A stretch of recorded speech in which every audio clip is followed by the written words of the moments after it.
திரு செந்தில்குமார் சாருக்கு நான் வாழ்த்துக்கள் தெரிவிச்சுக்கிறேன். உங்கள் டீம் திரு தண்டபாணி அவர்களோட பேர் வந்து ஒழிச்சிக்கிட்டே இருந்தது ஒரு கடந்த ஒரு வாரமாக தன்ஷிகா மூலிமா. எப்போ பார்த்தாலும் தண்டபாணி என்ன தண்டபாணி என்ன தண்டபாணி என்ன அப்படின்னு பேசிகிட்டே இருப்பா. யாருப்பா அந்த தண்டபாணி அப்படின்னு பார்க்கும்போது இப்போ தான் வந்து நான் அவரை சந்தித்தேன். பாண்டியன் மாஸ்டர், எனக்கு அந்த வாய்ப்பு கிடைக்கல உங்களோட வந்து பயிற்சி பண்ணுறதுக்கு. பட் நான் உங்களை பற்றி எல்லா ஹீரோகள்கிட்டேருந்து நான் கேள்விப்பட்டிருக்கேன். It is a great feeling to be here to launch the trailer of Yogida. யோகிடா வந்து கூடிய சீக்கிரம் ரிலீஸ் பண்ணுங்கள் சார். டெஃபினட்டாக வந்து ஃபஸ்ட்டு வந்து நான் ஐஸ்வர்யா ரகுபதிக்கு வந்து நான் ஒரு விஷயம் சொல்லிக்கிறேன். உன் தைரியத்தை நான் பாராட்டுறேன்.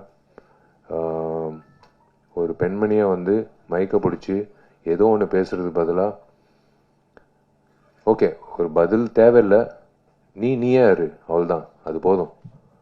நீ தைரியமாக இரு, நீயே இரு, அவ்வளோதான். பேசுகிறவங்க பேசுவாங்க. என்னை பற்றி பேசுகிறவங்க பற்றி நான் பேசினேன்னா நான் வாழ்நாள் பூரா பேசிகிட்டே இருப்பேன், ஷூட்டிங் போகவே முடியாது. நாளையிலேருந்து இன்றைக்கி தான் ஃபோன் பண்ணேன் ப்ராஜெக்ட் டிசைனர் ஆர்கிடெக்டுக்கு. ஏன்னா கார்த்தி தான் ஃபுல்லாக மேற்பார்வை பண்ணிகிட்டு இருக்காப்புல, நான் அப்பப்போ எட்டி பார்ப்பேன். நான் இன்றைக்கி தான் ஃபோன் பண்ணி சொன்னேன், பா நாளைக்கு காலையில் 10 மணிக்கு சேர் போட்டு உக்காந்துருவேன் நடிகர் சங்கத்து கட்டிடத்தில்.